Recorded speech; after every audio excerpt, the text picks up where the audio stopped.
Olá pessoal, então dando continuidade às nossas aulas de princípios, hoje vamos falar então na aula 4 sobre as enzimas e os anticorpos. Bom,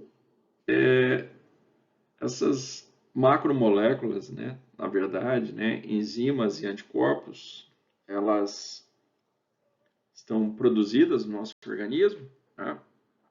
Elas têm uma função muito importante, os anticorpos são eles que nos defendem, contra os micro-organismos, os antígenos, diferentes antígenos, E as enzimas, elas têm a função de agir em todo o nosso metabolismo, acelerando, então, os ciclos biológicos que acontecem, as reações químicas que acontecem em nosso organismo. E eles têm algo em comum, Tanto enzimas como anticorpos são proteínas, no final são proteínas, Então, as proteínas, elas são a maior parte, do peso seco, de uma célula, e elas têm uma função essencial no nosso organismo. Então, aqui olhando para uma bactéria, então 15%,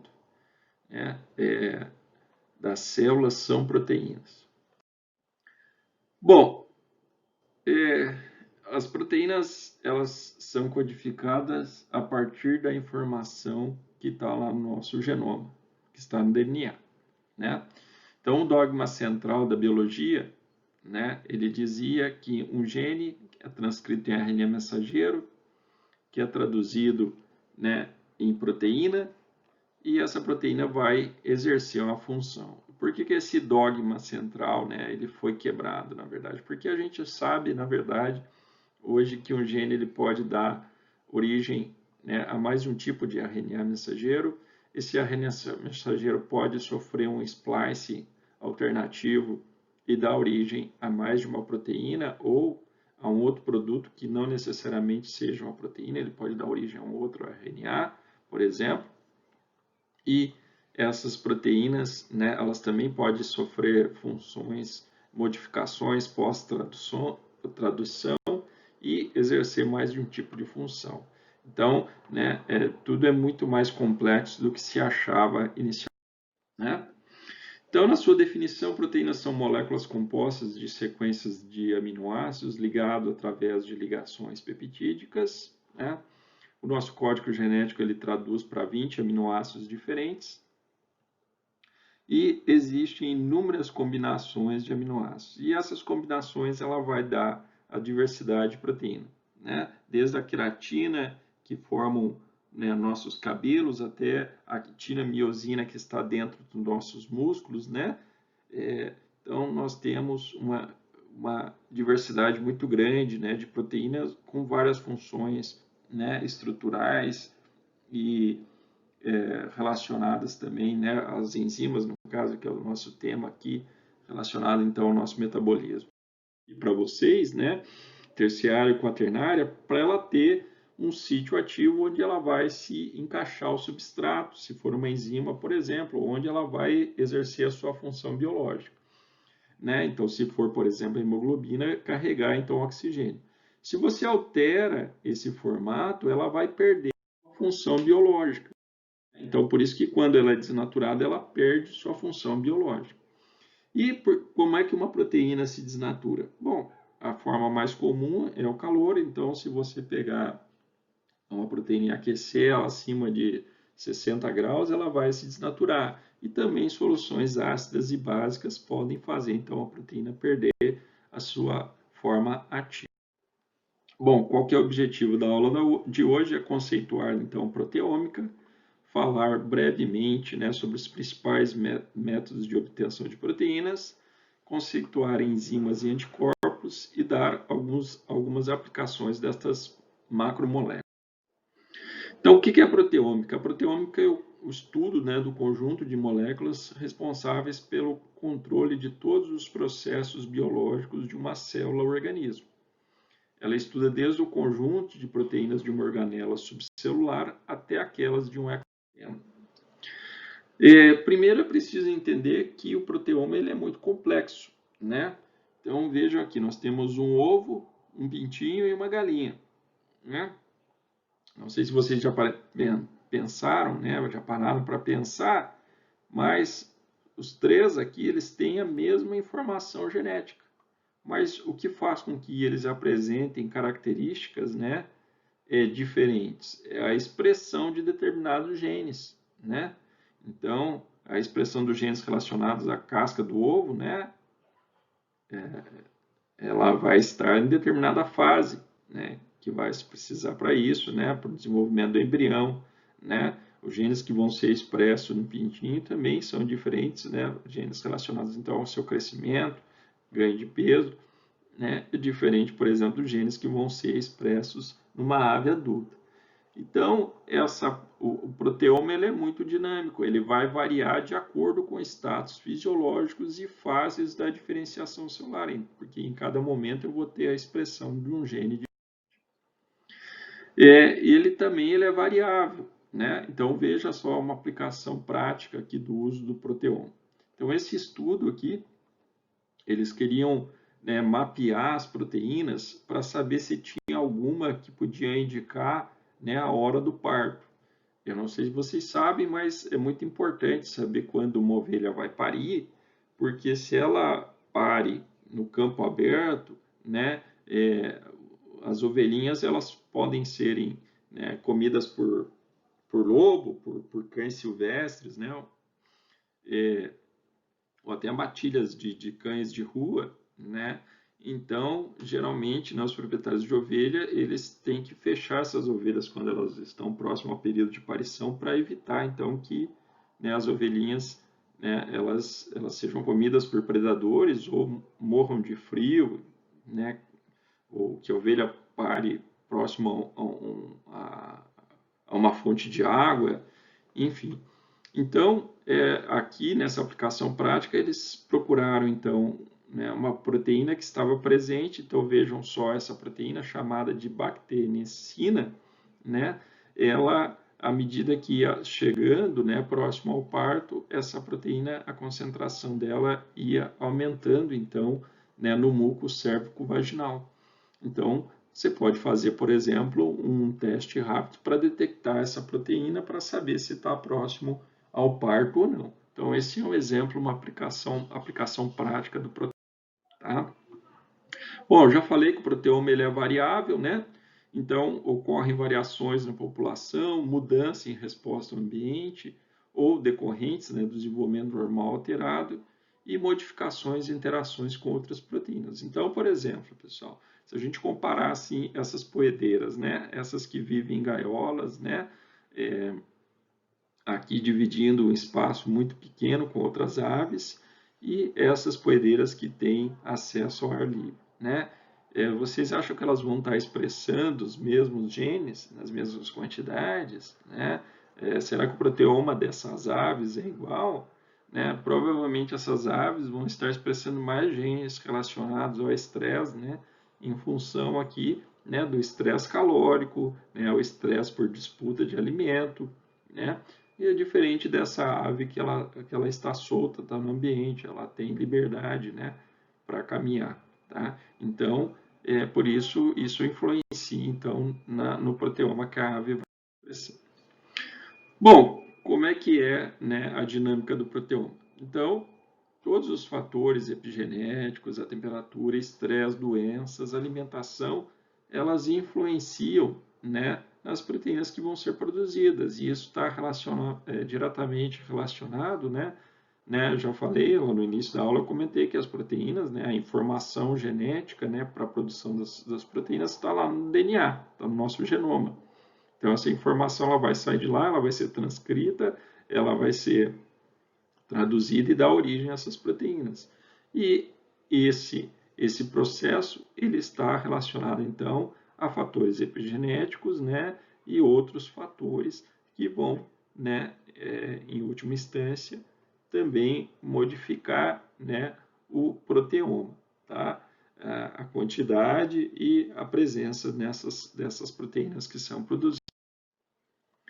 Bom, por que é importante a gente estudar o proteoma ou a proteômica, né? Para identificar e entender essas diferenças, né? Então é preciso a gente conhecer o conjunto de proteínas codificado pelo genoma e a esse conjunto se dá o nome de proteoma, né? Eu já falei lá na primeira aula que hoje a gente está na era ômica, né? Então é a genômica, a proteômica, a metabolômica, né? Então o proteoma ele é muito importante. Então a gente vai estudar no proteoma os produtos que são traduzidos a partir dos genes, as proteínas resultantes dos processos, né, após transcrição e tradução, e dos complexos formados por essas envolvem então a cromatografia, né? Então essas proteínas elas precisam ser isoladas, né? Então tem vários protocolos de extração. Depois elas são diluídas, são desnaturadas e submetidas a agentes redutores e elas passam então pela cromatografia, que pode ser líquida ou gasosa, né? Que vai então purificar esse metabólito de interesse, né? Então na cromatografia líquida, né, os metabólitos celulares são retidos em um material poroso, né? A cromatografia permite separar as substâncias de uma mistura com fins analíticos e preparativos. Ele é baseado na migração diferencial das moléculas de uma mistura, colocada em uma fase móvel sobre uma matriz. E a função das características da matriz distingue diferentemente, né, diferentes modalidades. Então, eu posso usar como uma matriz para fazer essa filtragem, eu posso usar um papel filtro, eu posso usar uma camada delgada, eu posso usar uma cromatografia em gás, eu posso usar cromatografia líquida, né? Então, por isso, diferentes tipos, né, de cromatografia.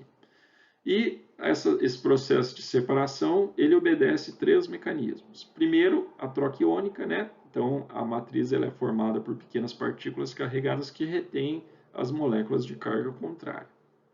E essa retenção ela está relacionada, né, com fatores como pH e força iônica da solução. Filtragem em gel, né, uma matriz de partículas porosas que separa as proteínas em função do seu tamanho, como se fosse uma peneira molecular. E afinidade, né? Eu posso separar então as proteínas a partir então de ligações covalentes, né? Posso usar, por exemplo, enzimas ou anticorpos, né? Já que a enzima ela se liga a um substrato específico, né? Ou seja, uma proteína específica, eu posso usar uma enzima, ou posso usar então um anticorpo para separar determinada proteína. Depois eu vou liberar essa proteína retida na coluna, né? Isso geralmente se faz por alteração no pH ou concentração salina, e desse modo eu consigo a proteína purificada. Então, na cromatografia líquida, né? Quanto maior a pressão aplicada, né, na separação do soluto, maior a eficiência. Aí o termo, né, a cromatografia líquida de alta performance, ou High Performance Liquid Chromatography, né, o HPLC, o famoso HPLC. Né? Então, é um sistema de cromatografia que contém uma coluna, uma bomba de vazão, um controlador de pressão e um detector. Né? Então, esse aqui é o sistema de cromatografia líquida, né, de alta eficiência. É um método capaz de separar e analisar qualitativamente vários compostos com alta resolução, eficiência e sensibilidade. Né?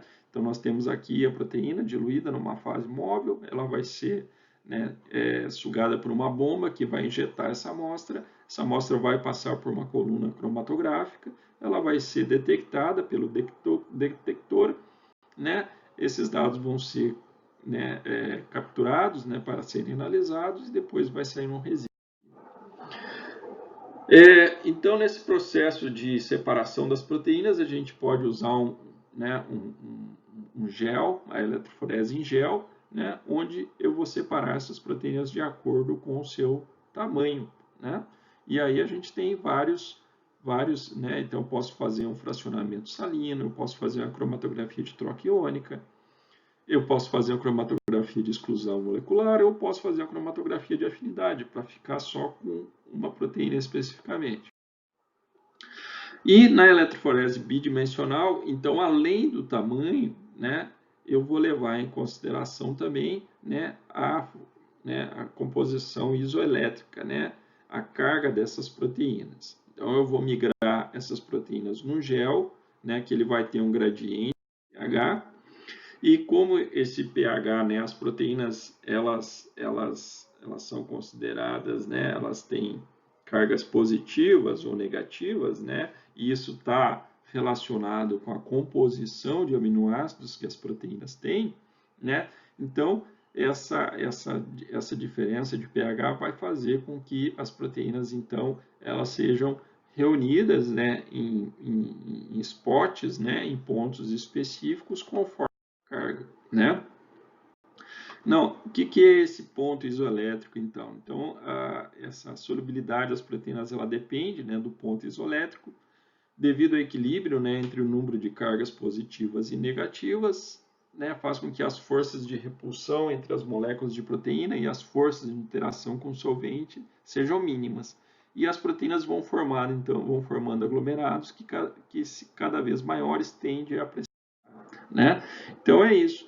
Eu vou pegar então essa solução contendo proteínas, eu vou submetê-las à eletroforese, só que antes eu vou fazer esse tratamento isoelétrico para juntar essas proteínas com a forma sua carga.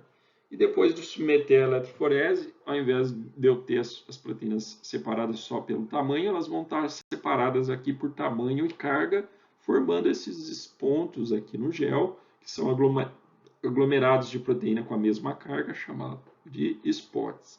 Então, esse é um gel SDS-PAGE. Bom, colocando de maneira prática, né, esse é um exemplo de um gel de eletroforese, né? Então, aqui nós temos diferentes, né, aglomerados de proteína, né, esses spots que estão presentes no humor líquido, né? Esse líquido que a gente tem, né, no interior dos olhos aqui, né? Globo ocular, ele é chamado de humor aquoso, né? Então, nós temos proteínas nesse humor aquoso, né? Então, tem algumas doenças que podem atacar, né? E esses pesquisadores, eles estavam tentando entender, né, o que acontecia com pacientes com oclusão venosa da retina. Então, para isso, eles coletaram o humor aquoso de pacientes saudáveis e pacientes doentes e estudaram qual que era a diferença no proteoma entre pacientes saudáveis e doentes. E é isso que essas setinhas aqui mostram, né? Elas mostram diferenças, né, nas proteínas que foram detectadas entre pacientes saudáveis e pacientes, né, da espectrometria de massa, tá? Então, você vai lá, pega um spot, né, um aglomerado de proteína no gel, você faz a digestão de tripsina e submete, então, ao espectrofotômetro de massa, ele vai analisar, né, o espectro de massa, né, ele vai dar um perfil aqui, né, é um gráfico que contém pontos que estão relacionados com, né, o tamanho, o peso e a carga, né, desses peptídeos. E aí ele dá um gráfico e a gente vai usar, então, um banco de dados para identificar essa proteína. Como é que funciona a espectrometria de massa, né? Então, é uma ferramenta física que caracteriza as moléculas pela medida da relação massa e carga. Ela permite a transferência de biomoléculas para uma fase gasosa assim que elas sejam destruídas. Então, você vai pegar uma amostra e você vai submetê-la a uma fonte de ionização, vai ter um analisador e um detector, e esses dados vão ser captados pelo, né? E aí ele vai dar, então, né, um resultado na forma de gráfico, onde você vai ter vários pontos, cada pontos aqui são, né, peptídeos diferentes, e o conjunto desses pontos aqui, eles vão, né, ser jogados no banco de dados para analisar qual que é esse espectro de massa. E assim funciona, tá? Então, aqui é a identificação. Tá, mas isso aqui era só para vocês terem uma noção do que é o proteoma, né? Como essa informação está sendo utilizada nos dias de hoje, né? Tem muitos estudos envolvendo o proteoma, ele tem feito, né, com que a gente avance bastante no conhecimento de várias doenças, inclusive o câncer. Mas é algo que é um pouco complexo para vocês ainda, né? Mas eu queria que vocês tivessem uma noção, né, dessa dimensão do que é uma proteômica e como que essas proteínas elas são separadas e a gente, né, identifica essas proteínas. Mas a aula de hoje ela é mais simples, né, não se assustem, tá? A gente vai falar então, como eu disse lá no começo, de enzimas e anticorpos. Então, primeiramente, vamos começar falando de enzimas, né? Então, a enzima é uma proteína, como a gente viu anteriormente, e ela se liga a um substrato. Então, as enzimas, na sua denominação, né, elas são responsáveis por reações químicas, né, que ocorrem nos seres vivos, e essas reações dependem da atividade catalítica da enzima, né? Então, a ação da enzima faz com que essa reação seja mais rápida, né? Então, ela age diminuindo a energia de ativação de uma reação química, promovendo ou acelerando sem serem alteradas ou destruídas.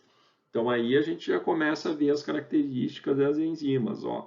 Ela participa do processo, ela acelera o processo sem ser alterada ou destruída. E isso é muito bom para a biotecnologia, porque você está usando um reagente que vai participar do processo e vai sair ileso no final. Então, a gente está, né, falando de algo que gera economia. Então, uma das primeiras características das enzimas. Outra característica, a enzima reconhece um substrato específico, especificidade.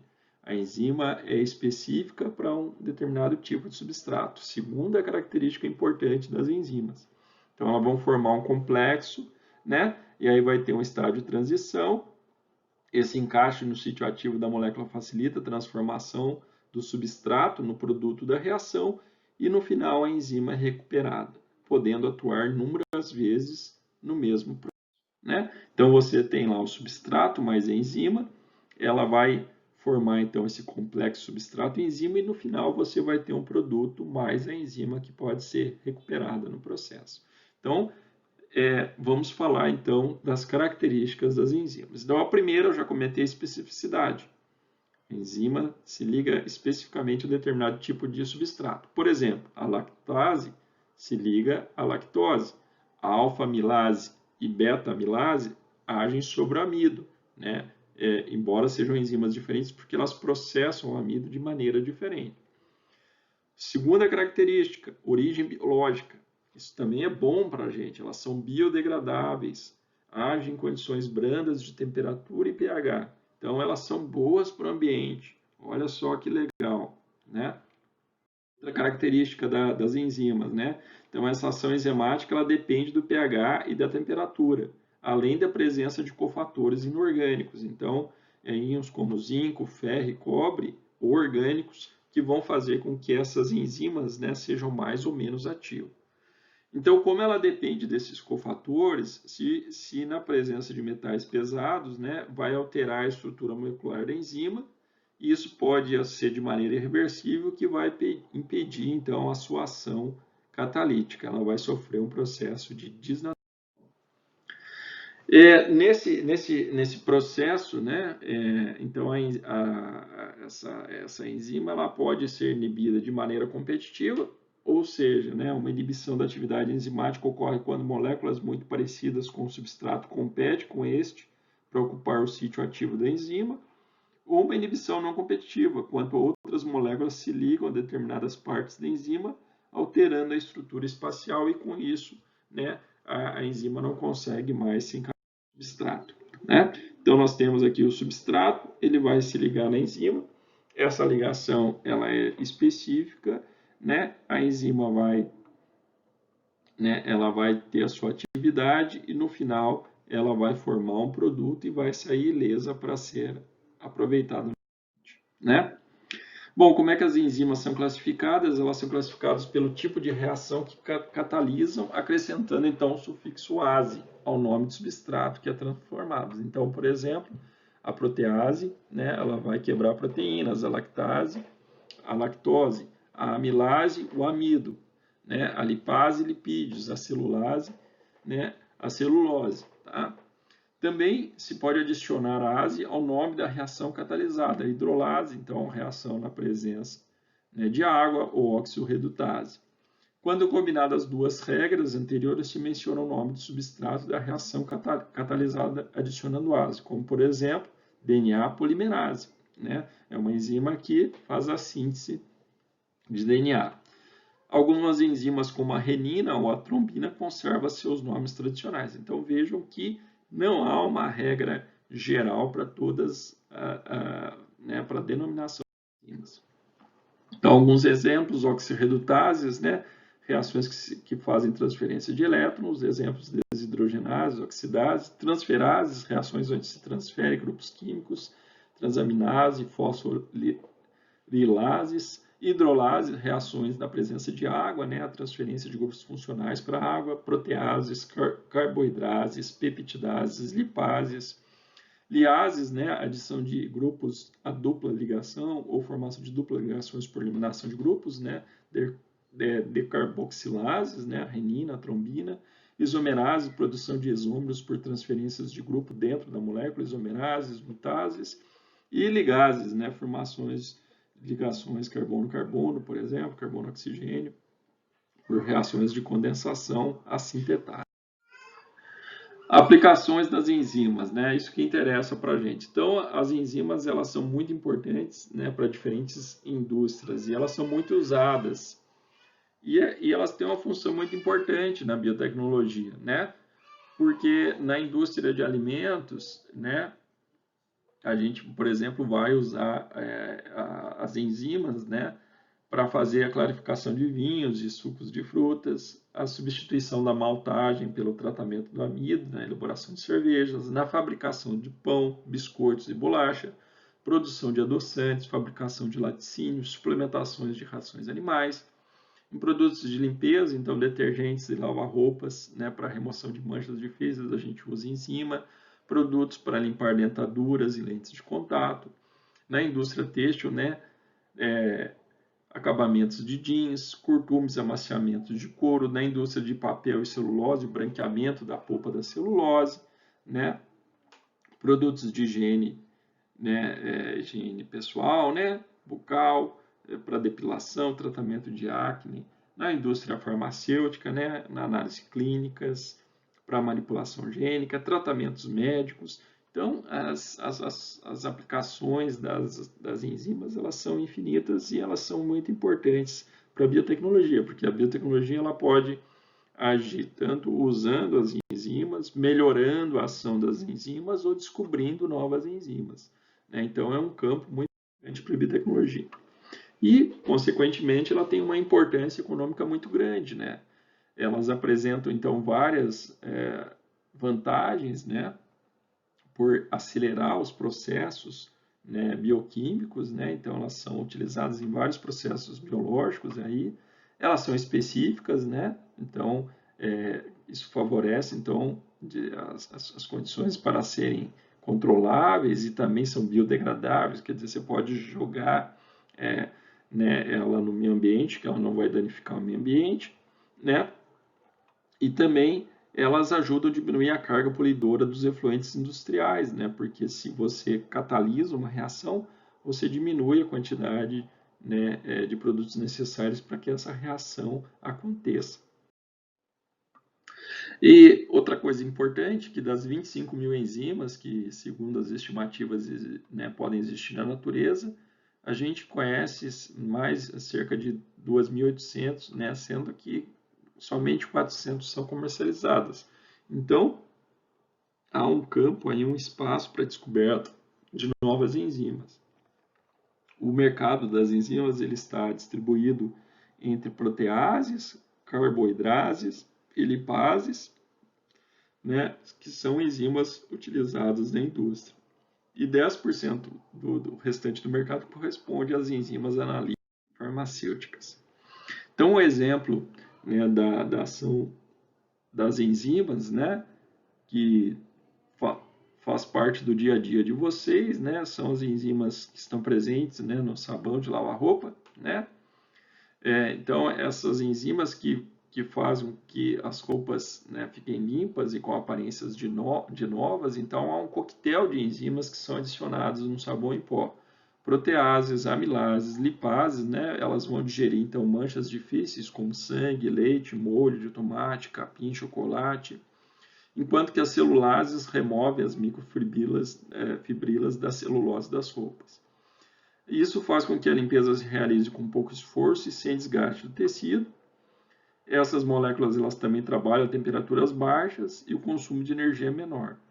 E a vantagem ao fabricante é que o fato de elas serem específicas faz com que a quantidade de enzima adicionada no sabão seja muito pequena.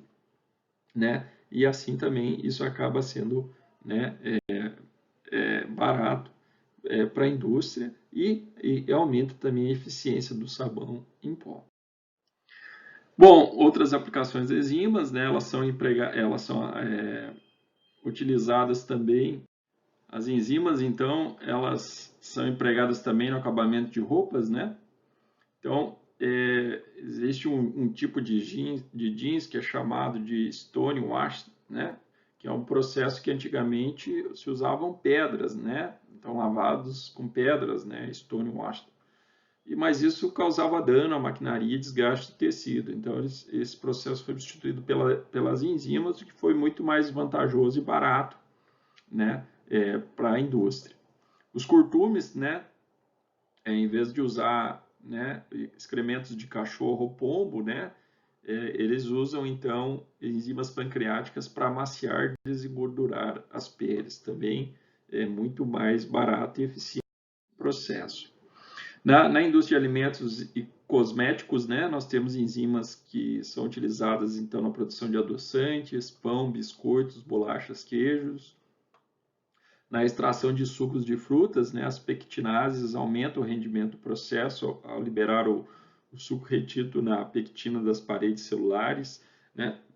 E isso, pessoal, a gente está falando do aproveitamento talvez de 1, 2%, né, de suco que fica retido ali, mas como o volume de suco produzido é muito grande, né, isso é revertido em lucro, né, para a indústria, né? Clarificação de vinhos e cervejas, composição de produtos cosméticos, né, depilatórios, desodorantes, artigos para higiene bucal, e na dermatologia, né, no combate ao envelhecimento e no tratamento de acne e caspa. Em todos esses casos, nós temos a presença de enzimas. Bom, então nós vimos, né, até aqui as enzimas, né, o que eu vou cobrar de vocês é a característica das enzimas, né, então nós temos 4 características principais, né, especificidade, o fato dela poder ser reutilizada, né, no final do processo, né, o fato dela ser biodegradável, né, então polui menos o ambiente, e o fato dela trabalhar, então, né, a temperatura ambiente, você não precisa aquecer, é claro que se você quer aquecer, você vai ter uma eficiência melhor do processo, né, mas isso faz com que as enzimas, então, sejam econômicas, tá? Então, gravem bem as características das enzimas. Agora, para finalizar a aula, a gente vai falar sobre os anticorpos, né? Então, os anticorpos também são uma proteína, como eu mencionei lá no começo, né? Eles são fundamentais no processo de defesa do organismo, porque eles vão reconhecer, então, os antígenos, né? E esse reconhecimento do antígeno, ele difere do que é próprio e elimina o que é não próprio, né?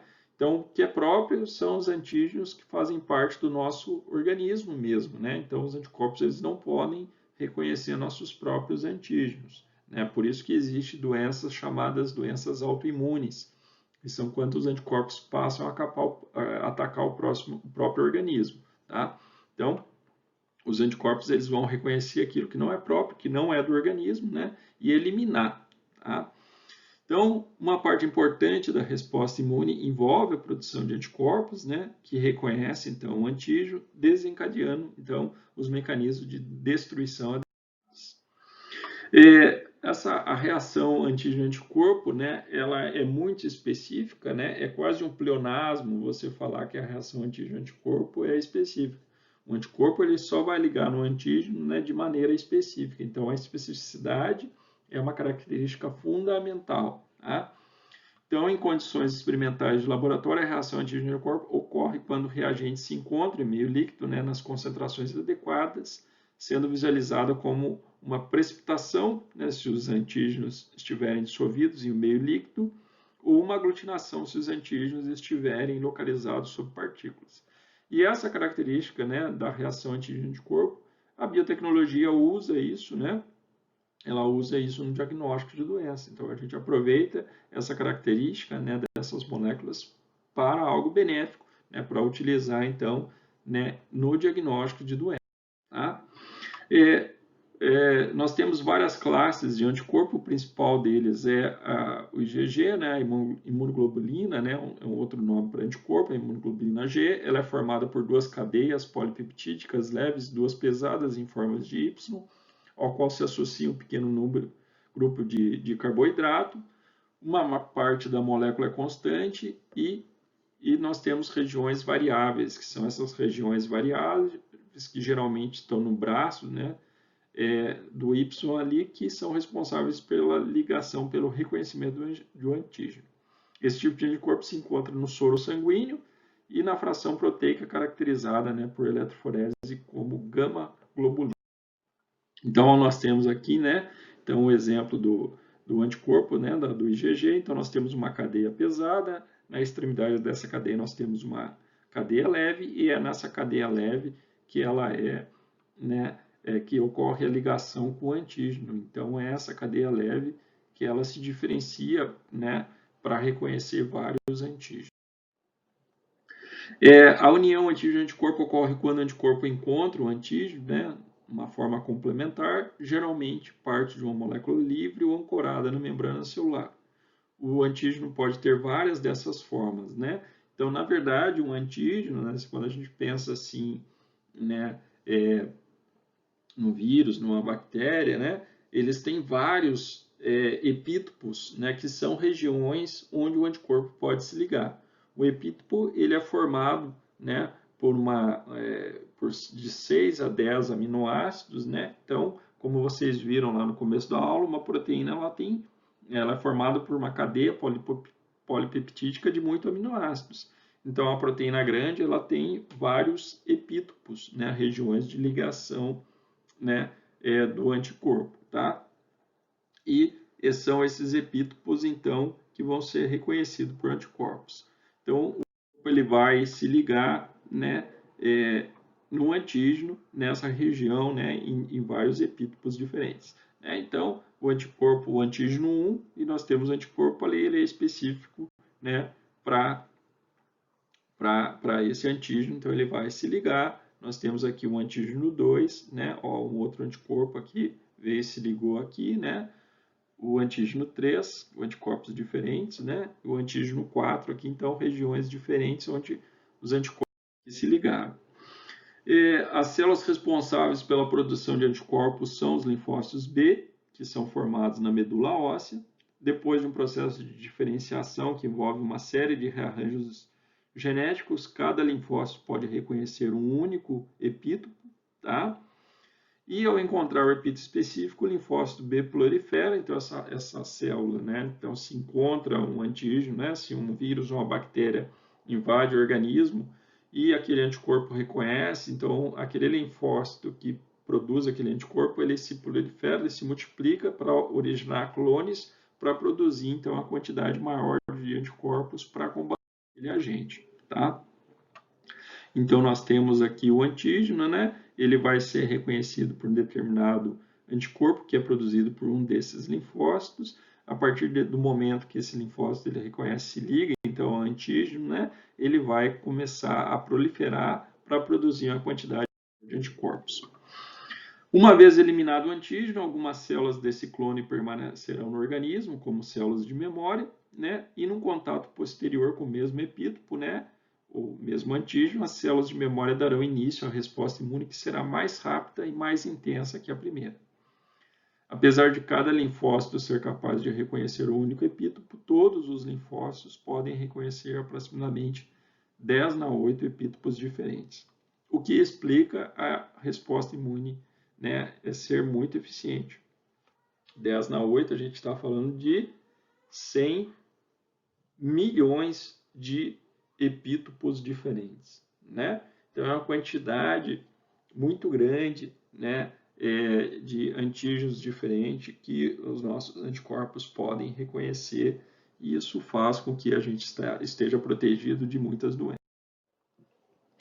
Bom, os anticorpos eles ocupam um lugar de destaque, né, nos testes diagnósticos, eu comentei isso, né, devido então a essa característica da ligação, né, antígeno-anticorpo, que se dá então pela especificidade, para sua diversidade, né? Eu posso pegar então esses anticorpos, esses antígenos, né, e injetar em animais que vão produzir então esses anticorpos, que eles podem ser separados, né, e utilizados então para fins específicos, né, em testes diagnósticos ou também no tratamento. Quando você pega, então, o sangue total, você tem vários anticorpos diferentes ali, então, esse soro é chamado de policlonal. E, por outro lado, se eu seleciono, né, um anticorpo produzido por um clone específico de linfócito, eu estou pegando, então, um corpo que a gente chama de monoclonal, tá? E esses monoclonais são anticorpos, então, que produzidos por clones de linfócitos que se ligam especificamente a somente um antígeno. E a gente pode produzir esse anticorpo monoclonal para ser utilizado, então, para fins específicos também de diagnóstico. Tá? Como é que eu produzo, então, esses anticorpos monoclonais? Então, a gente pega lá o sangue, né, do camundongo, a gente inocula o antígeno, a gente separa, então, esses anticorpos e separa, então, né, o clone de linfócito que produz especificamente, né, um determinado anticorpo. Aí a gente clona ele com células de mieloma, vai produzir hibridomas e esses hibridomas vão secretar, então, esse anticorpo. Com a vantagem que você pode, né, a partir do momento que você obtém os hibridomas, você pode guardar esses hibridomas congelados, né, no nitrogênio líquido para serem utilizados depois. Né? Então, nós temos indústrias, empresas que elas ganham dinheiro somente produzindo anticorpos monoclonais. Eles são muito caros, principalmente os anticorpos monoclonais que são utilizados, né, para o tratamento de câncer, são muito caros. É um tipo de tratamento muito caro. Então, um hibridoma ele resulta da fusão entre o linfócito B e uma célula cancerosa de mieloma, e ele vai reunir as propriedades de ambas as células, né? Cada hibridoma é capaz de sintetizar, então, um único tipo de anticorpo, que a gente chama de monoclonal, e ele vai se multiplicar de maneira indefinida no laboratório, né? Como se fosse, né, um cultivo de tecido, ou também, se colocado na cavidade do peritônio de um animal hospedeiro, e aí você vai produzir a grande quantidade desses anticorpos monoclonais. Esses anticorpos, então, eles vão ser utilizados em testes, então eles podem ser fixados, né, numa estrutura para reconhecerem determinado antígeno, né? Eles também podem ser utilizados, né, para separar certos tipos de células, né? E essas células marcadas com anticorpos ligados, né, uma molécula fluorescente, também podem ser úteis, né, para o diagnóstico. Então, aqui, por exemplo, né, um exemplo de diagnóstico envolvendo essa reação antígeno-anticorpo. Então, você pega o anticorpo, você modifica ele, você liga ele a uma molécula fluorescente, por exemplo, e quando ele se ligar, então, no antígeno, né, essa ligação ela é específica, como eu já falei, e ela é permanente. Então, aí você pode visualizar essa reação, né, no microscópio de fluorescência para saber, por exemplo, se você tem a presença, né, daquele antígeno numa amostra clínica. E assim você tem um diagnóstico rápido. Na utilização de anticorpos monoclonais com fins terapêuticos, temos anticorpos monoclonais quiméricos e humanizados. Né? Então, com essa produção dos monoclonais, né, que geralmente eles são produzidos em camundongos, houve a necessidade, devido a reações inespecíficas, de produzir anticorpos humanizados. Então, você clona esse anticorpo com anticorpos humanos, né? A fração, vocês lembram ali que tem uma fração conservada e uma fração leve, né, que é variável, então você pega aquela fração variável e clona, então, com anticorpos humanos, né, e aí você produz um anticorpo humanizado, e aí, com isso, ele diminui, então, as reações do organismo e se torna mais eficiente, né? Então, através de técnicas de engenharia genética, a gente pode obter, então, esses anticorpos monoclonais humanizados e utilizá-los, então, também no diagnóstico e tratamento de doenças. Ok, pessoal? Então, essa foi a aula de hoje. Segue aqui as sugestões de leitura, né? Da meia-noite às 6 para vocês, né? Lá no nosso na sala, no Google Sala de Aula, vocês têm lá já a versão nova aqui desse livro Biotecnologia, já de 2016. Então, dêem uma olhada nesse capítulo lá, né? Se puderem, vejam a aula e leiam o capítulo para ficarem atualizados. Obrigado pela atenção e até a nossa próxima aula.